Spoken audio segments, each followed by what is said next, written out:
Thank you for listening to Life Improvement Radio. You are listening to a rebroadcast of a previously recorded show. Let's all get up and dance to a song that was a hit before your mother was born. Though she was born a long, long time ago, your mother should know. Your mother should know.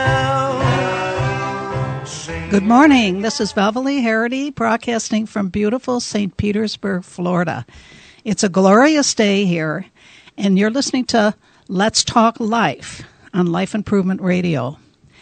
Let's Talk Life is a show dedicated to the 8 life stages or life areas of that we all have, and it's a weekly radio show. So every Saturday at 10 o'clock, I want you to come back and listen to Let's Talk Life.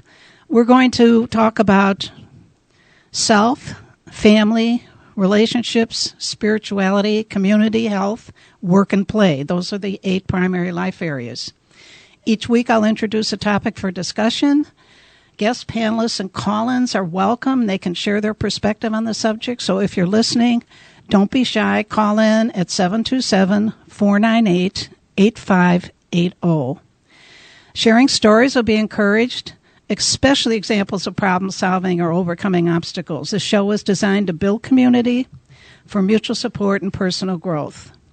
So that's what we're here today. And today the subject is family in general and mom specifically. Today's show is called Mom Was Right. We have some wonderful guests in the room, and they're going to be talking about how their mom was right in spite of all their ideas and beliefs and everything about what mom said. So, Mom Was Right, broadcasting today out of St. Petersburg, Florida. Now, I start the show, as you know, talking about archetypes. So I always do some research before the show, and I ran across a lot of interesting archetypes that mom represents. First of all, in our consciousness or ego, mom is nurturing, comforting, and caring. That's the imago that we walk around with in our consciousness. But there's a whole nother layer going on, as you know. And that's kind of what we're going to get into a little bit in my part of the show. I'm going to tell you a story about, this is a segment out of my book. My book is called The Dream Belongs to the Dreamer. And this is a man who has come into the office looking for a healthy mother. His mom was an alcoholic. So here's what he says. He has a dream. And the dream is about his childhood friend, and he wonders why he dreamed about this friend. So we start talking about why he dreamed about the friend. Now, since the friend becomes a symbol, it's not about the friend, it's about what the friend symbolized. So we're talking and talking and talking, and this particular friend symbolized innocence, but more importantly for my client, he symbolized the son of a healthy mother. So here's what he says about why their friendship ended. He says, well, to tell the truth, I stole his Cub Scout belt. I didn't have one. His was almost new and the buckle was really shiny. Everyone looked all over for it, and nobody accused me of stealing it, but I think Mike knew. He paused and looked down again. He stopped being my friend then. This great kid I wanted to be friends with forever. I think both our moms knew, but my mom was too drunk and ashamed to ever confront me. He went on in a softer voice. I wanted to be like Mike. I wanted to have Mike's mom to be my mom. You know, the kind of mom that's sober when you get home from school, that cooks and bakes and picks you up on time. The mom that shows up at your hockey game. That kind of a mom, the opposite of my mom. So here's a dream about a childhood friend that really leads to the shame that this particular client had about his alcoholic mom. And he did a lot of work just on this one dream. So the primary archetype of mother, on the other hand, symbolizes the ability of the psyche to recognize not only when we all come from, where we all come from. I mean, even the gods and goddesses had moms. but also a type of relationship we all need, have, or seek at one time or another. You probably heard about or experienced the dark night of the soul, a place of our deepest pain and despair.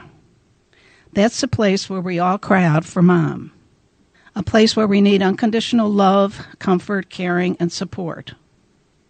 If our own mom fails us, we tend to seek another mom and idealize her like Tom did. Mother can be abstract, too. For example, as Youngbleed, people are part of the collective. And for them, Earth Mother is embraced, along with Eve and the Virgin Mary. These are archetypes of moms. Even institutions can be maternal, like Ma Bell. Back in the old days, we used to call it Mom Bell. And then in Chicago, Cook County Hospital was called Ma Cook. So just look around you. Symbolic moms are everywhere. When I researched mythology, moms were destiny and wisdom. They were the opposite of the male, which was law and obedience. So once again, we have two different clear male and female energy around. Mom is intuition. She's destiny. She's wisdom. And the male gets the energy of law and obedience. And when you really think about what's going on, it's all happening right under our noses. The symbols of Mom are water is the source of life. Night is the womb. The left side is the heart. And as the sky goddess, she was in charge of the winds. Now we're talking about, by the way, Mom is the great goddess, the birth mother of all. Earth symbolizes death and is returned to Mother Earth, where our origins lie. So when we say Mother Earth, we're really talking about a return, the cycle of life, ashes to ashes, dust to dust, so to speak. The moon is often seen as representing the great goddess, the feminine, due to its cycles and changing nature. So the sun is always male. So remember that. The planet, the sun, is always male. The moon, because of its changing nature and cycles, is feminine. This is interesting. The mother, imago, which is the image, it's another way of saying image, is seen in dreams and often is depicted as a monster. The monster is there to scare away predatory males. So next time you have a dream and there's a monster in it, think about what the dream is about. There might be a predatory male in the dream, too. Finally, the great goddess, the main element in the formation of the universe, creation. In this myth or symbolic archetype, man is a minor figure. He's basically a fertilizer, just like, why am I thinking of the Black Widow spider right now? But Mom takes forms, too. There's 3 cycles that Mom takes forms. Maiden, wife, and sister. If you have those 3 symbolic figures in your dreams, they represent birth, growth, and eventually marriage. We have the nymph, Aphrodite, Nubile, the maiden, if you will, or not the maiden, the older, how do I put this, where sexuality begins to be experienced. They represent love and war. So if those are in your dream, you need to look at love and war. The crone, or Hecate, the wise woman, represents the underworld, death, and divination. It is said that upon dying, the final words of soldiers lying in the field of battle was mother. So mother's huge. We all have one. We all have love-hate relationships with them. We all need a lot of work separating from them. Moms, if they're clingy, you have a much more difficult time leaving home, so to speak, psychologically. The mom's job is to let you leave when you're ready, prepare you for life, and let go. So what does that look like? Well, for a lot of people, it looks very different. It starts with something called rapprochement, and that's where the baby starts to crawl away from the mother. There's the first separation, individuation phase. So the baby starts to crawl away, and of course, they turn around and look back to make sure their mother is still there. If mother is still there and smiling, the baby creeps a little bit farther away, then looks back again. This whole initial separation stage is life, what Kilbrand talks about, life longing for itself. The baby knows instinctively, intuitively, that it needs to leave mom, and it begins its journey just by crawling a few feet away. They look back and they look back and they look back. They want to make sure mom is still there. Now, if they look back and mom is scowling or frowning, that's the beginning of doubt. Well, maybe I shouldn't go. Mom's not happy. What's wrong? These aren't conscious thoughts. These are intuitive feelings, because babies are like little sponges. They pick up everything. The worst case scenario is, unless the baby's crawling towards the edge of a cliff, is mom jumping up and grabbing the baby and bringing her back, or him back. That is definitely not a good idea, moms. Let the kid explore. Let them seek and explore the world around them in this very limited space.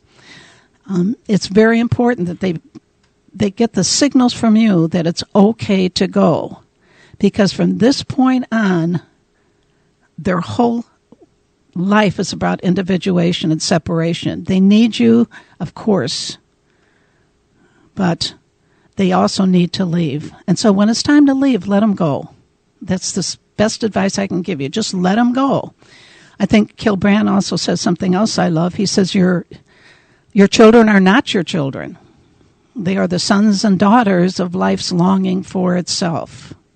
So those are my words of wisdom. We're going to take a short break, and we're going to come back, and you're going to hear all kinds of all kinds of Mom Was Right stories. So we'll be right back.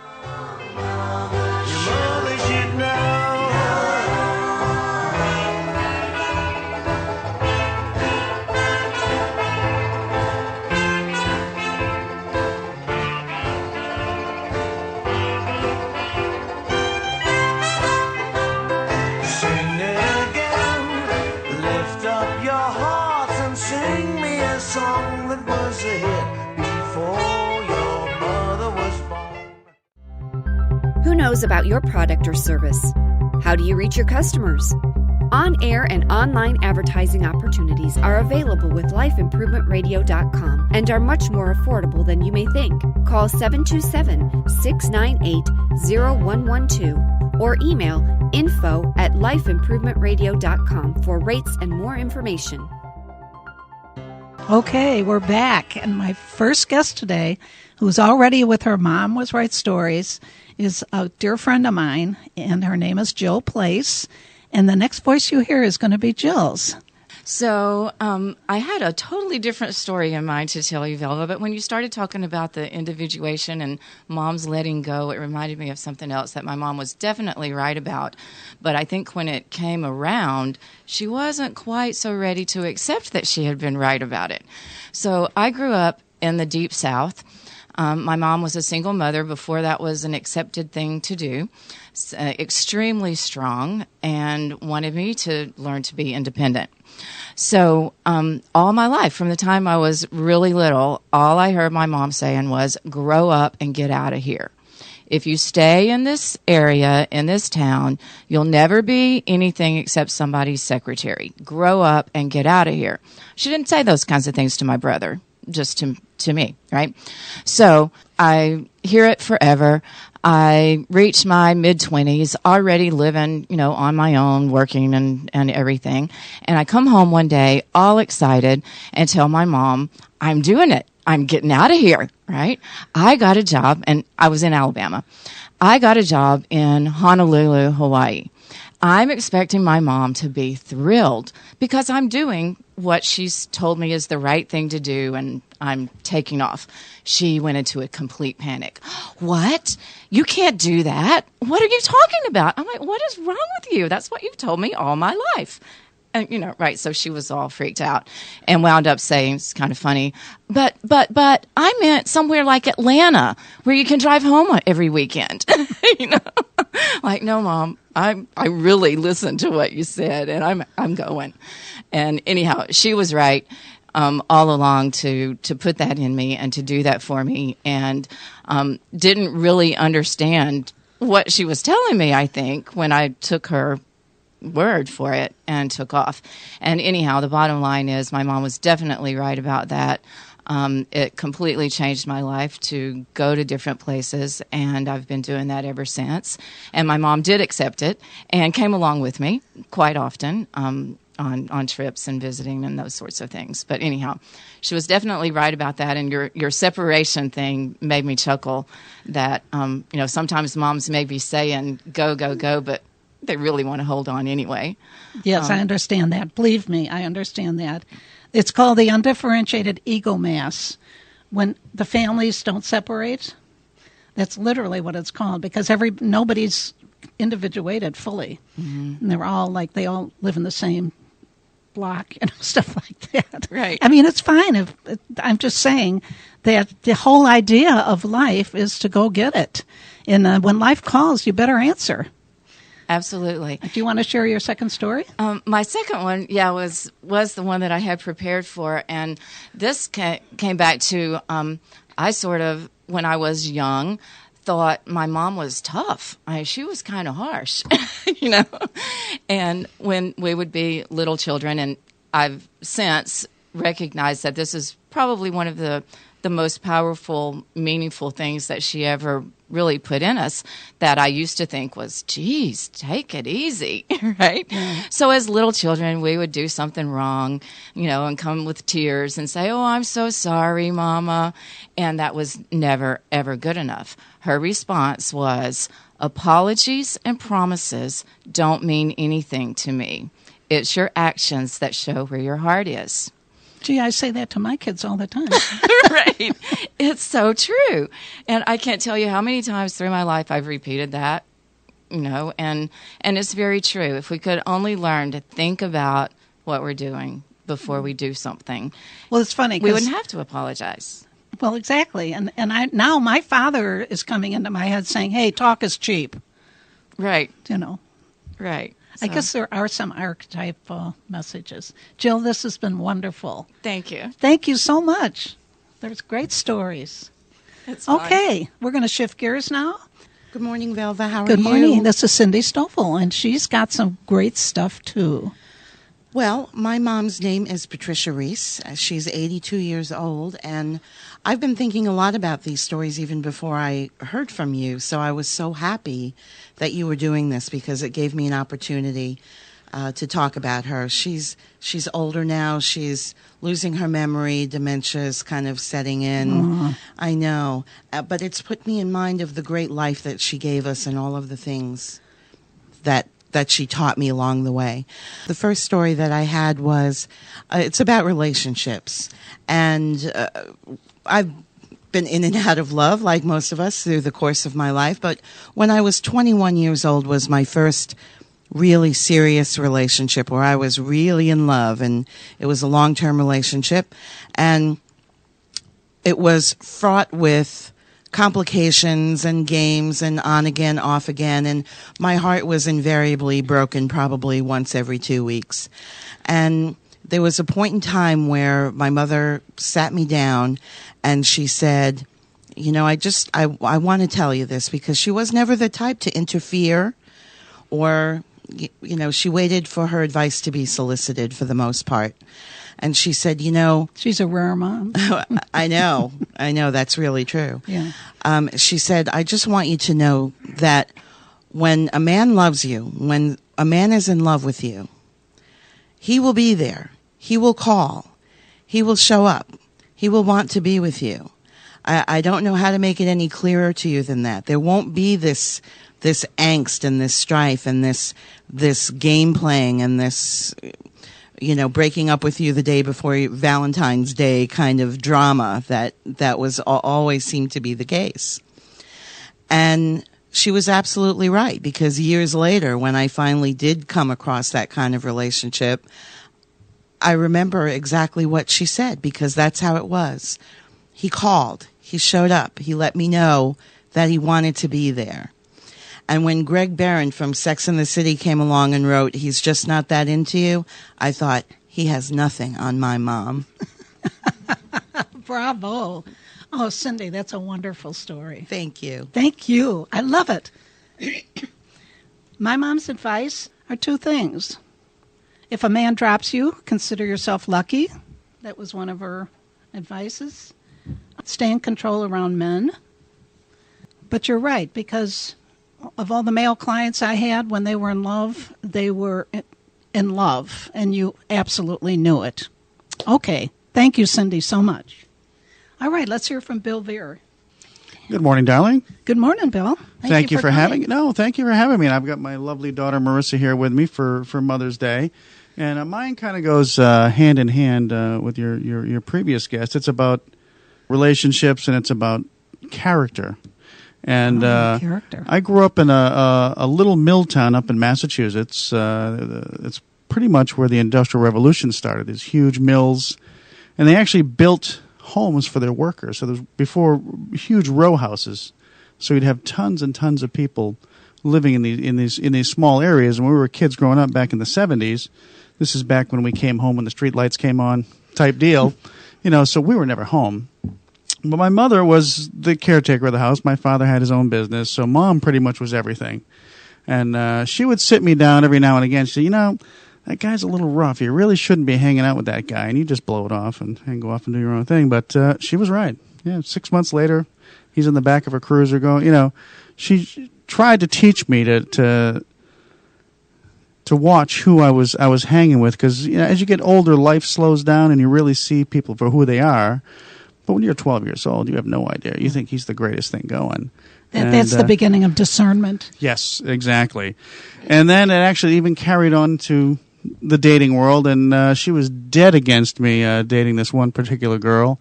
And she was right. My life was miserable for the longest time, and I just couldn't get it. And she kept sitting me down and, what are you doing? Why are you wasting your time? And blah, blah, blah, blah, blah.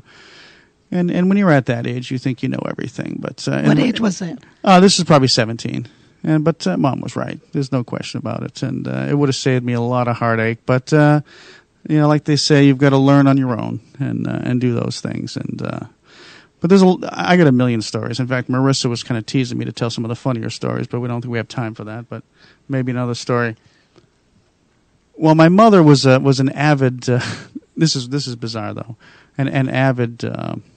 I don't know what you call a person who grows cactus, but in New England we don't have too many cactus, so it was a big thing for her to grow cactuses. And our first road trip here to Florida, we actually drove from Massachusetts, and it was just comical because I was the only boy. My dad had passed when we were kids, and it was me, my three sisters, my mother, and my grandmother in the family wagon driving to Florida.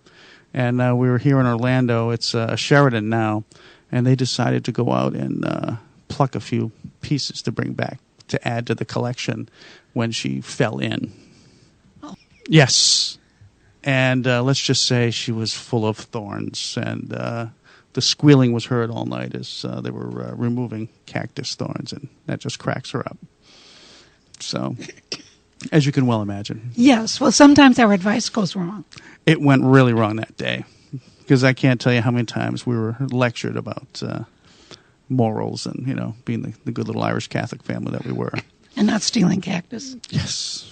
Pardon my voice, everyone. But, that's just one of thousands, actually. But, we just had a great time. Okay, well, let's face it.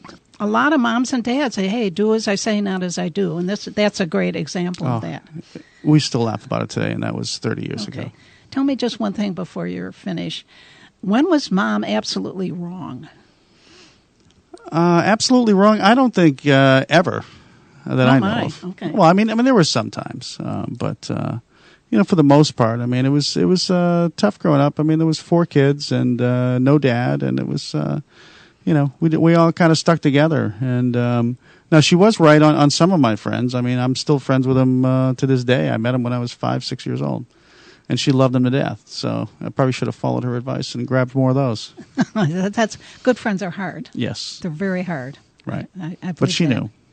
All right. Well, thank you. Thank We're you. going to do this other part a little bit later. Excellent. Okay. Thank you, Bill. And thank you very much. I appreciate it very much. Okay. How are we doing on time? Oh, we're doing good. Peggy, come forward. This is Peggy Stein, and she's a good friend and a neighbor. She's got some wonderful stories. I come from New York. And my grandmother immigrated here in 1946 with her 3 children. And, nothing was ever easy or handed to anyone.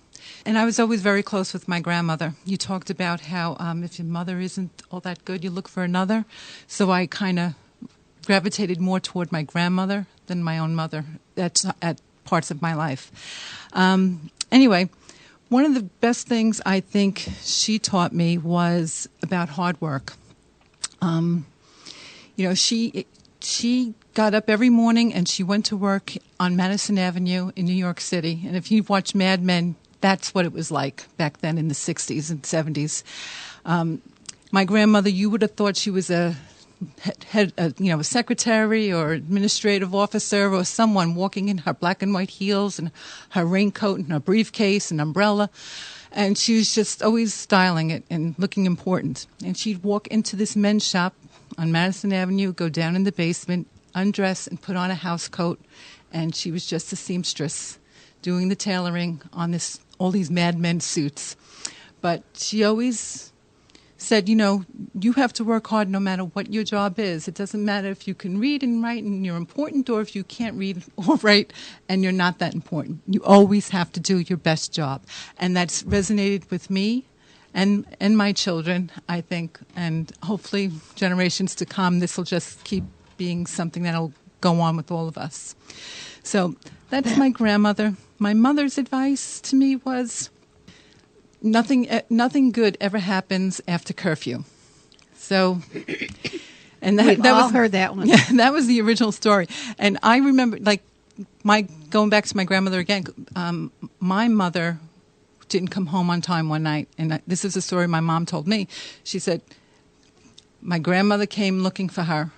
She says, I was never so more embarrassed or mortified in my life, because here comes my mother walking down the street in her slippers, her house coat with her raincoat over it, a big stick, and her hair in curlers. All right? And my mother thought she was so cool hanging out with all these kids, and here comes her mother yelling and screaming at her down the block to get home because she's late. And my mother says to me, you never want me to do that to you.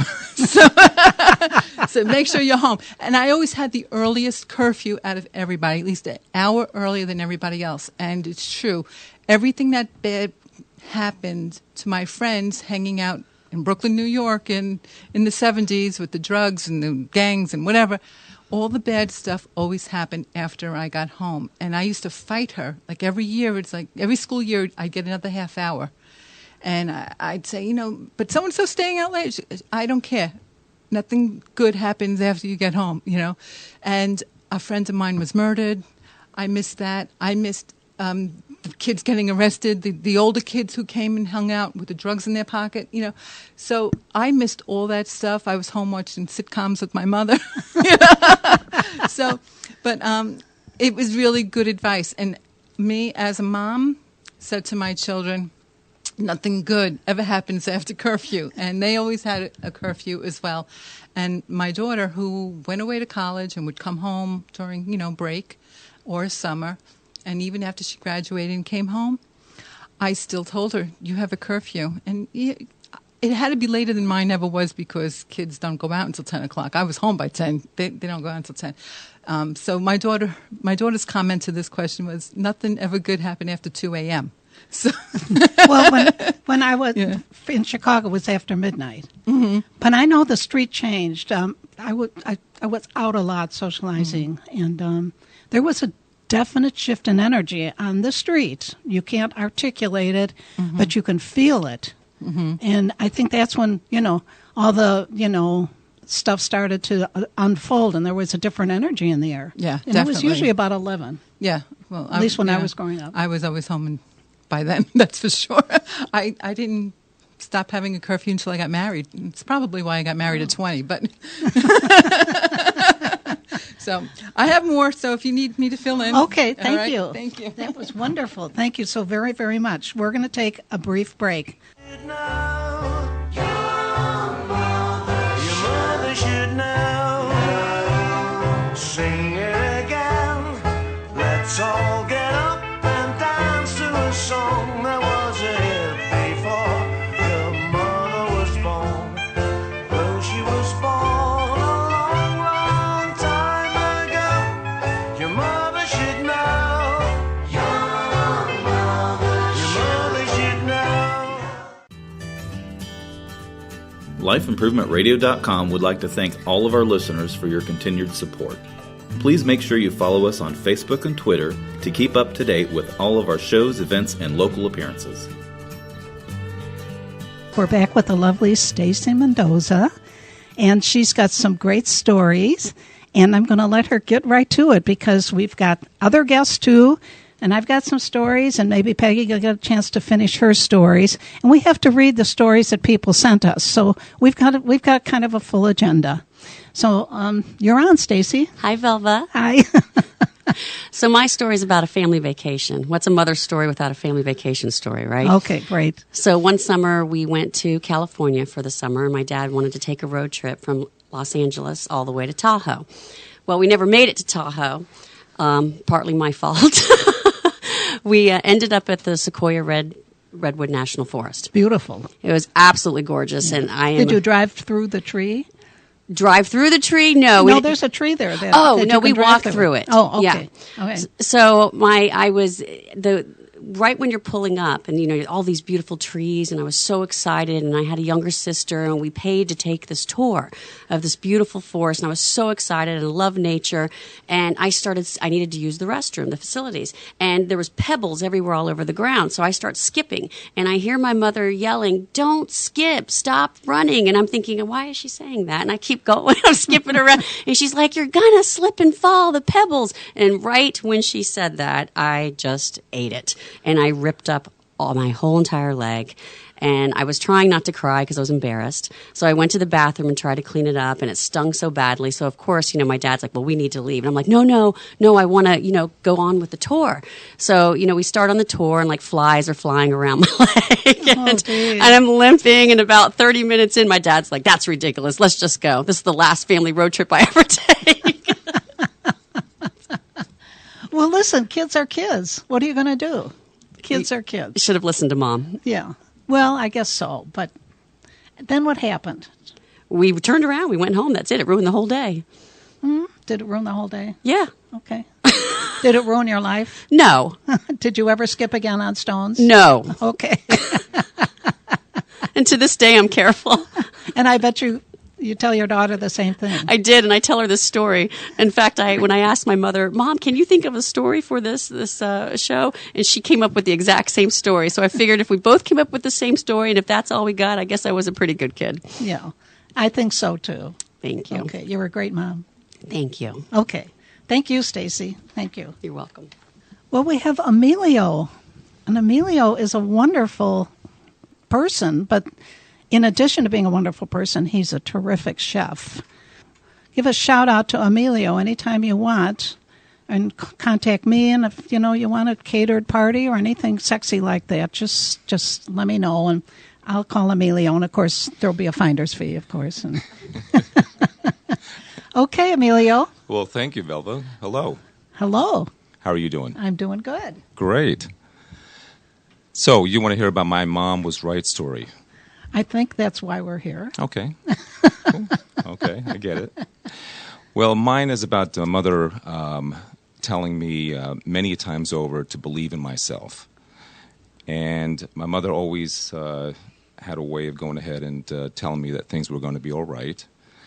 And so because of that, I've always believed in myself and always been able to go ahead and I think be very successful because of what my mother had instilled in me a long time ago. Okay, can you give us one story? Well, I would like to say that I've been successful in having 3 restaurants. Okay. And so I've had actually 4 businesses, a consulting and 3 restaurants. And had that experience only doing that because of the fact that my mother instilled in me that to believe that I can do anything I want. And here I am. Okay, here you are. And you did what you wanted. Now, what are you going to do next? Actually, I'm in the process of going ahead and putting something together that I want to open up another restaurant in the St. Petersburg area. I love St. Pete. Been here for 5 years, full-time. Is your mom still alive? Yes, she is. You're going to name the restaurant after her? Possibly. She would like that. She would like that. I think any mom she would love like that. Yes. Yeah. Yeah. So, but no, she's looking forward to that, and of course, she's behind me 100%, believing and telling me that that's what it's all about. Yeah, I think that that's another classic mom was right line was, you can do whatever you want, you can be whatever you want, don't hold yourself back, go for it, all these kinds of things that are classic mom support. Because mom, just remember, mom is supposed to support us. That's one of their roles. And of course, we don't need that too much, when we're adults because we've got it instilled in us. Hey, I can do whatever I want. I can be successful. It's called confidence. And once you get confidence as a child and a young person, that's the fuel that keeps you going and allows you to be a risk taker and all these kinds of things. And it stems from a mom and a dad that encourage you, support you. Your confidence grows. They acknowledge your successes. They don't dwell on your failures. Listen to this. They don't dwell on your failures. So Emilio is touching on what it's called, I call it an archetypal mom. Yes. Yes. And I just want to say also that my mother, I made sure that to try to get her to listen today, and I just want to tell her and the rest of the audience that I love you, Mom. Aww. And thank you very much. Aww. Thank you, Emilio. That was wonderful. Thank you. Thank you. Okay. Stephanie. Hello. Hi, we have the lovely Stephanie Snyder, and she's just a remarkable person. We've had one sort of serious conversation. I'm looking forward to having more, sort of a philosophical conversation about life and spirituality, if I recall. Likewise. Yes. Existential problem solving is a good sport. Yes. Okay, great. Let's hear it. Dinner on the table by 6 p.m. sharp. Mom's triathlon included baking, ironing, and long-distance vacuuming. Yes, she was the penultimate fabulous 50s housewife. Yet, growing up as the youngest of 3 girls, I was the son my father never had. He taught me the art of debate, competitive sports, and challenged my critical thinking. So as a young girl observing my mother's role, that I perceived as a submissive one, I thought Mom was wrong. Wrong because she wasn't... Well, she didn't offer many unsolicited insights, but as I grew and I inquired more about her inner thoughts and views, I saw the figure of her as a human spirit, not only in her roles of caregiver and housewife. And it occurred to me, she was right in the messages she shared. My aha moment came when she recited her favorite poem that she had committed to memory when she had been in school. And the poem was Invictus by William Ernest Henley. When I heard the power, the tenacity, and the fierce individualism that echoed in the words, it dawned on me that Mom had an inner strength and a warrior spirit that was much deeper than I had ever imagined. Her connection to that poem and her desire to share those inspiring words with me opened my eyes, ears, and heart, and I knew then that Mom was right. From then on, I was able to see her quiet strength and her independent spirit. Her messages to me were subtle, but they were steady. Question the status quo. Do believe in yourself. Follow your heart and your passions. To this day, she's my most loyal friend and my most ardent supporter. We share mutual admiration of each other's human spirit. And in closing, I'd like to share Mom's favorite poem with you. Thank you. As I know my heart and soul and can proudly say she was definitely right. Invictus. Out of the night that covers me, black as the pit from pole to pole, I thank whatever gods may be for my unconquerable soul. In the fell clutch of circumstance, I have not winced nor cried aloud. Under the bludgeonings of chance, my head is bloody, but unbowed. Beyond this place of wrath and tears looms but the horror of the shade, and yet the menace of the years finds and shall find me unafraid. It matters not how straight the gate, how charged with punishments the scroll. I am the master of my fate. I am the captain of my soul. Wow. I just want to make a comment here because when you started talking about your mom, I had one image and I immediately now have another. And it just reminded me of the dual nature, what Jung believed in androgyny. And he meant that we usually get culturated to roles. Girls get dolls, guys get, toy guns, et cetera, et cetera. But the true person, the full, complete person, has both a male and female energy in them. And you've got to exercise them both. You have to. And it sounds like your mom really, really had a handle on that. And I think it was something that generationally, as she was socialized to be that fabulous 50s housewife, there was always under the surface of who she really was as a human and who her true personality was. Great writer, funny, great critical thinker. But at the dinner table, when the hot topics would go, she would often excuse herself to go get some more pie and wouldn't be front and center. So I had to sort of see her through that different lens and where she had those thoughts and where she had those insights. Well, she wasn't the only woman back then that deferred to their husbands. Right. And they were typecast, let's face it. And it took a long time. I mean, our original, energy was agrarian. And women were adored, and they were revered, and they were goddesses, and they were Mother Earths. And then after the industrial age, of course, that all changed. And women were subjugated. Right. And they had to find a way to express themselves. Exactly. But that masculine energy, at least it was there. She tapped into it, and you noticed it. And I just think it's an absolutely wonderful story about the dual nature of moms. And, would your mom kill for you? There's no doubt in my mind. Yes, I often have said she'd make the far better sniper than my father. She's very quiet. Yeah, the warrior. I'm not sure my mother would kill for me. But anyway, you have to be able to do that. You have to be able to do that. Thank you. Unconditional love, so it was really quite lovely. It's a wonderful story. Thank you for letting me share it. You're welcome. Now, I'm going to have Peggy come back because let me check the time before I make commitments here. I think, Peggy, one more story. Okay, one more story. This is Peggy Stein. Hi, and I'm going to pick a positive one. I really didn't have a lot of things about my own mother. For some reason, I couldn't really put the nail on the head. So I talked to my daughter, and I said, Jess, what advice did I give you that, you feel, okay, Mom was really right about this, other than the curfew? And she says, Mom, you really do have to get up every morning with a smile on your face. And she says, I can't tell you how many times I sing that till this day. Well, when we're not the most pleasant people in the morning in my house. Nobody wants to get up early in the morning. Nobody wants to brush their teeth or comb their hair and go off to school and have to be the bad person all the time. So rather than yelling at them, especially with Jessica, she was more moody, I said, well, I'm going to sing, and we're going to make it playful and fun. So I used to sing every morning. I have the worst voice, I'm sorry. But I would sing. You've got what to songs get would you up sing? Every morning with a smile on your face and show the world all the love in your heart. Anyway, so I would do this with her, and it would get her going. And she would be playful, and and we would just have a good, positive start to the day. And so even till this day, she's just turned 29 the other day, and she says, Mom, I still know, and it's important that you do start your day off with that smile. So that's from my lovely Jessica. Thank you so very, very much. Thank you for having me. Oh, you're more than welcome. We're going to switch gears now. A lot of people sent, not a lot, but people sent me Mom Would Write stories. I also cruised the internet looking for some interesting Mom Would Write stories or stories about Mom. In a quick minute, I'm going to share mine. They're short.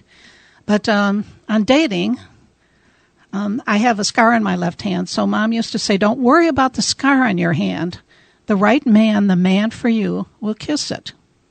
And he did. She said, stay in control around men. If men drop you, consider yourself lucky. If a man drops you, consider yourself lucky. On marriage and family, I love this one. This one I repeated to everybody I knew that was going to have a baby. Leave your robe on as long as you can, at least a week after you take the baby home. The moment you take your robe off and start wearing regular clothes, people, including your husband, will stop helping you. Very true.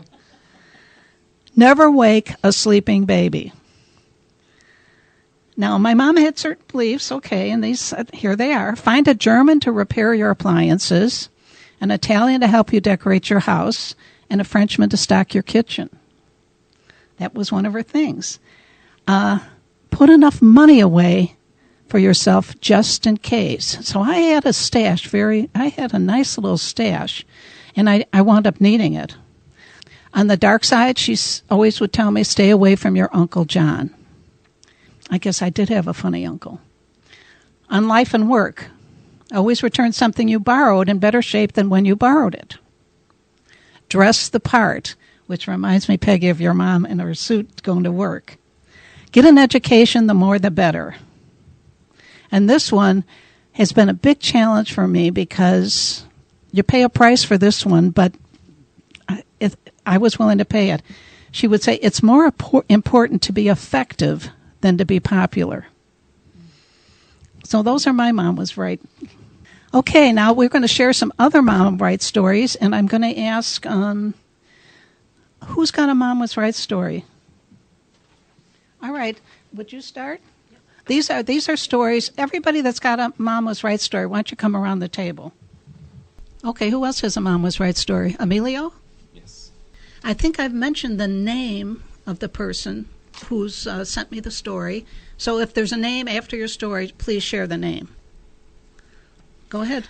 Okay, mine is, she was the perfect child growing up, never gave me any trouble. Well, I take that back. She had one asshole boyfriend. He was an absolute nightmare. But other than that, she was the perfect child. That's from Humans of New York. Thank you, Jill. Do you have one more? I do have one more. Okay. Mom was right. When I was in high school, I was a worthy advisor in Rainbow Girls. As such, I had responsibility to set up the room on meeting nights. There was a lot of paraphernalia to set up. The meeting started at 7 p.m. Mom told me that if I arrived at 6:45, that I was already late. There was not enough time to set up the room before the meeting started. Well, I've been in such situations as an adult, having to set up rooms for a function. Yes, I got there 15 minutes before the start, and yes, the room was not ready on time. Certainly learned my lesson on that one. That's from Patricia Vogelsonger from Pennsylvania. Okay. Thank you very, very much. Okay, Velva, I've got one here. My mother isn't much of words of wisdom kind of person. She came from a family of 13 kids, and she taught us by example. Hard work and grit is how you get through life. Expect anything more sets you up for disappointment. That's from Michael Reichter. And also, a man asked his mom how he would go about finding the right woman. She said, "Don't worry about it. Just concentrate on being the right man." I love that one. Thank you so much. Okay, Bill? When I was a boy, I would see scary things on the news, and my mother would say to me, "Look for the helpers. You will always find people who are helping." From the illustrious Fred Rogers, a.k.a. Mr. Rogers. Thank you, Bill. Okay, mine says, Mom was right when she told me that there was nothing like having your own children. She said it was different when they were yours, and she was right. Even though I hadn't signed up to raise them as a single mother, they are absolutely the best things I ever did. They are the light of my soul, and that's from Rebecca Bales. Thank you so much, Cindy. Stephanie? I have one pearl of wisdom and one funny story. Just do the next right thing, whatever that is. The next thing will be easy then. Good. I love that, too. And the funny, my 13-year-old told me that sometimes his pants give him a boner and asked how he can make it go away. As a single mom, I thought, what do I do that makes men go soft? So I told my son about my hopes and dreams. I love that one. I love it. Okay, Stace?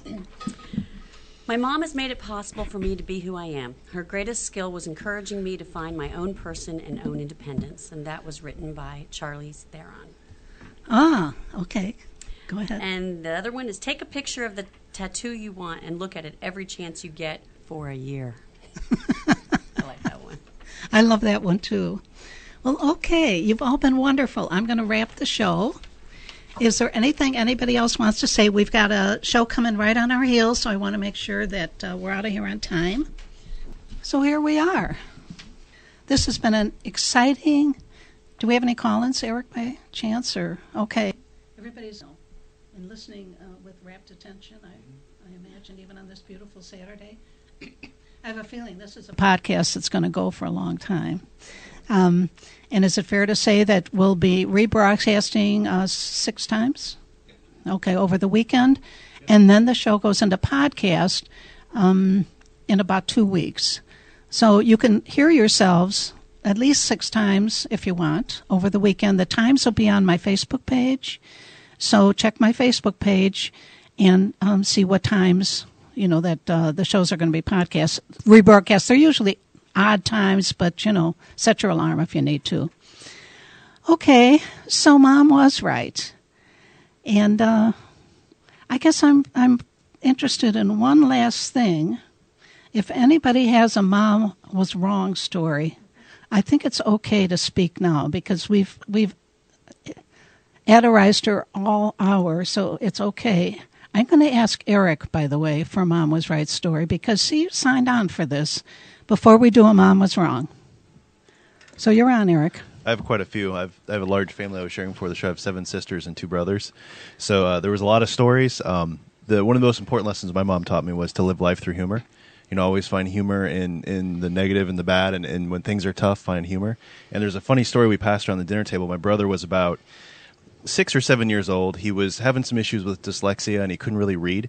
And my mom was trying to teach him a lesson, and she's like, "Jason, don't sweat the petty stuff. Life will get better. Laugh, move on."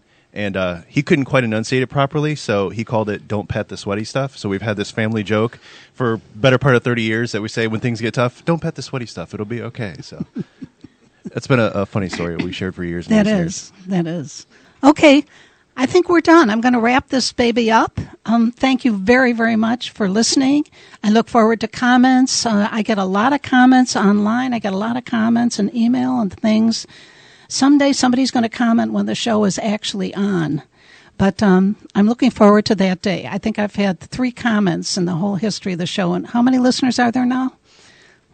About 11,000 listeners. So people are shy. But don't be shy. Okay?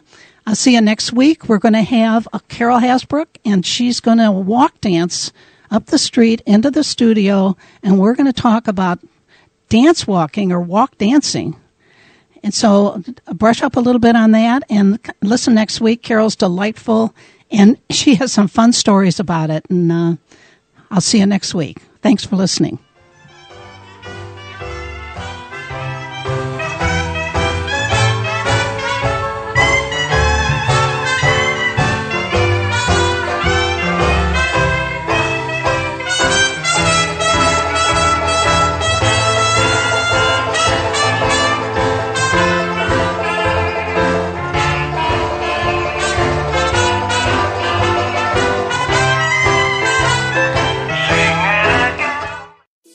Thank you for listening to Life Improvement Radio. The views expressed by show hosts or their guests are their own and shall not be construed in any way as advice from Life Improvement Radio.